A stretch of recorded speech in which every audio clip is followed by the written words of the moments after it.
Good morning, everyone. There was some issue with the previous live, so I'll just reiterate whatever I've been discussing in the previous live. Yesterday's paper on FR was tough and lengthy, so this is a tough and a lengthy paper. And if you have already started preparing for your SFM examination, please continue with the SFM preparation. Don't waste your time in this YouTube live discussion. For those of you who are still concerned about what happened yesterday, we could have done better, what kind of paper was this, you can watch this. It will not be a very long video. I'll try to give you broader hints and guidelines. And one thing that you have to keep in mind is the paper was tough for 99% of the students. So I'm expecting some decent amount of grace marks that would come up, which will actually help you cross that hurdle of 40 or 60. Very difficult paper to get an exemption, a lengthy one as well. In fact, this reminds me of my own FR paper in 2009, where one question was tested for the first time. Okay, so when such things happen, it becomes difficult for the students as well. Now we'll broadly touch upon how we could have approached this question. What I would have done if I was a student. I was of course scared. I would have been scared if I saw this kind of paper as a student, right? Of course, post-mortem is easier. Coming out and doing a YouTube live and discussing the paper is much easier than writing this paper in a 3-hour examination. Even if I had to write this examination, I would have struggled. Okay, I'm not claiming that because I am a faculty and I'm a rank holder, I would have got 100 out of 100. That was not possible because paper itself was lengthy.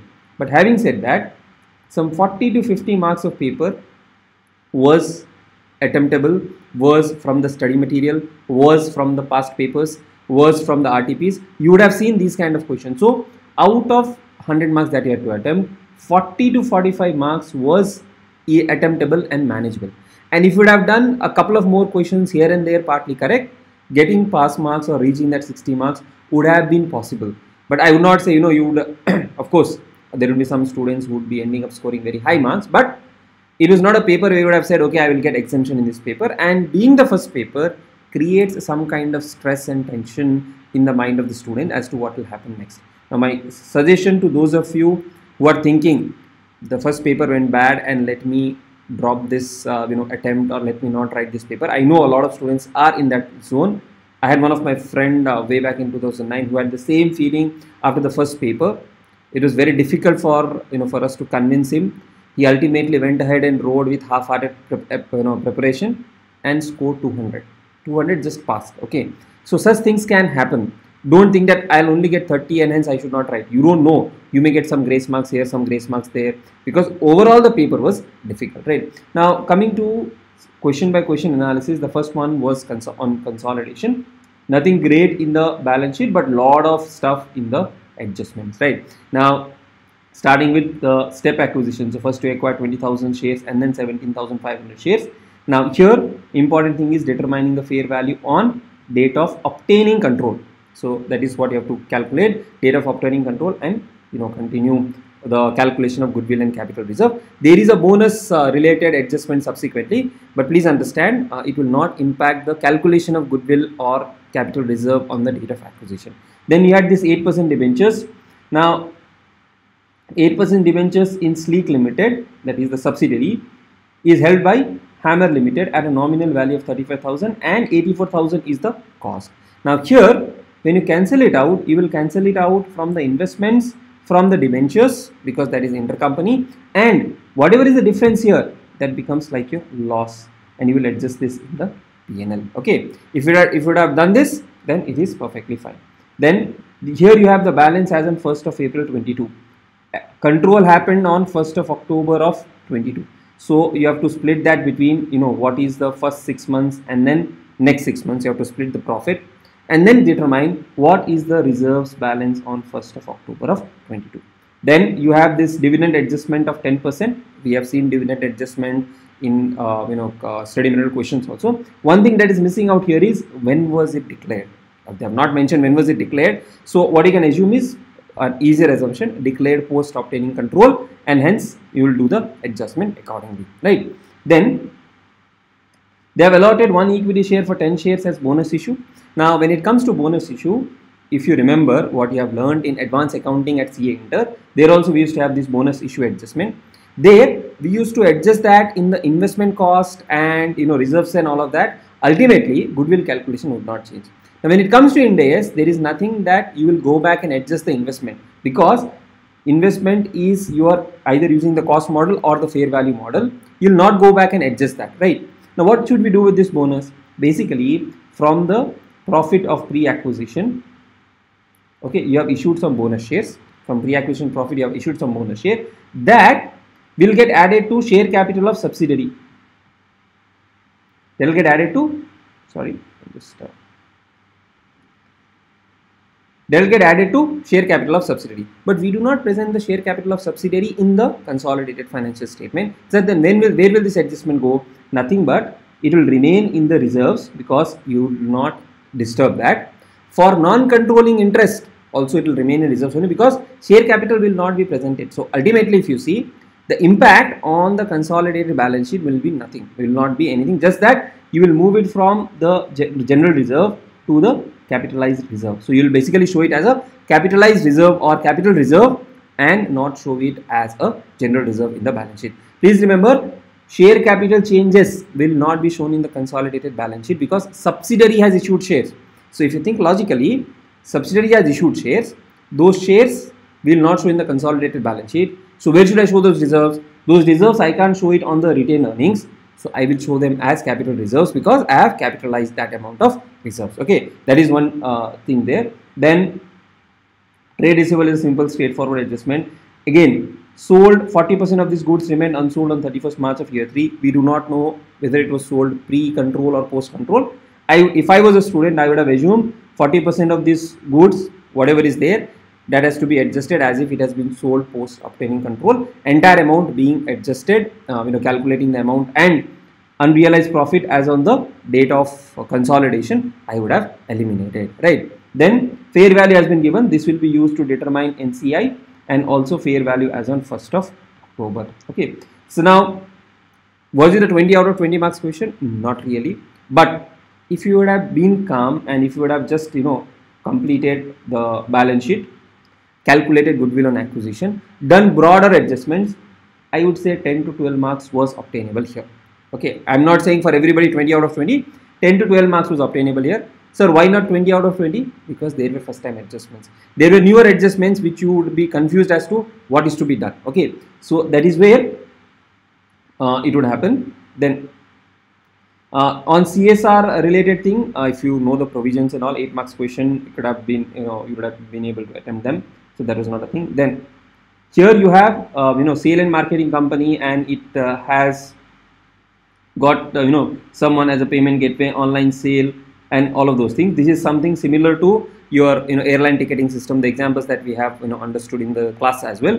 You have to determine whether it is a principal or an agent. So that is again 6. This one, question number C, theoretical, purely theoretical, and if you had theoretical knowledge, if you had that conceptual knowledge, at least 5 to 6 marks, because you just have to say whether the following expenses shall form part of cost incurred to obtain a contract. So whether it will be form part of cost of contract or not, that is what you have to decide, right? And these things we discuss when we discuss in the class as well. So from that you can directly pick up. Then this question pretty interesting, slightly complicated because they have given multiple slabs. Now what is the thing here? See, similar question is there in the study material. I am not saying this is a new question altogether, but some nuances have been added that can make it tricky. So here you have a lessee and they have entered into a lease agreement. Then there is a minimum commitment of 1 lakh units. So minimum 1 lakh units has to be, purchased, that has been given per month, and 240 per unit if the quantity is between 1 lakh to 1 lakh 20,000. So up to 1 lakh unit, the amount that you will pay is 240. So 240 into 1 lakh that will be paid. Then 246 if it is higher than 120 up to 150. Now commitment is 1 lakh. So please understand, when we talk about leases, only fixed lease payment is what we consider. Only fixed lease payment is what we consider. Variable lease payment will go to the P&L. So you will take the fixed lease payment for 1 lakh into 240. That will be the fixed component. Remaining component you will take it to P&L as a part of your purchase goods. Okay. Then as per the terms of agreement, A has exclusive right to use the production line. If they do not use, it will remain idle. Okay. And it will be entity B who will operate. It will be entity B who will operate, but entity A will get the product. Now here, this is not a regular sale purchase transaction. It is basically entity A controlling the production line. Entity A, because they say they cannot use the production line for any other customer, means I have a right to use. If I have a right to use, I will account for it as a lease transaction. I'll account for it as a lease transaction, okay, because I have right to use the machinery. But entity B also operates and maintains the production line, and they will provide the services. So one is I have a right to use asset, I have a right to use the production line. Apart from that, I am also taking some kind of operations service, because see, I can use the asset, I need the other entity to operate that asset. So that part I am taking from the entity. So there is a lease component and there is a non-lease component. Okay. Then B incurs an average cost of 195. The operator incurs an average cost of 195, and observable standalone price for the rent of the production line is 60 lakhs per month. So 60 lakhs per month is the standalone price of renting the production line, and 195 per unit is the cost that is being incurred for, per unit if you have to, let's say, operate the asset. Incremental borrowing rate is 10%. Entity A concludes that the arrangement contains a lease. So they have already decided it contains a lease, and they will not apply the practical expedient, and hence you have to identify the lease component and non-lease component. So lease component, the production line; non-lease component, the operating service. Compute and allocate the consideration. Now how will we allocate? Based on the standalone selling price. Now what is the standalone selling price? Standalone selling price is 60 lakhs for the lease component. For non-lease component, they have not given us the price. They have only given us the cost.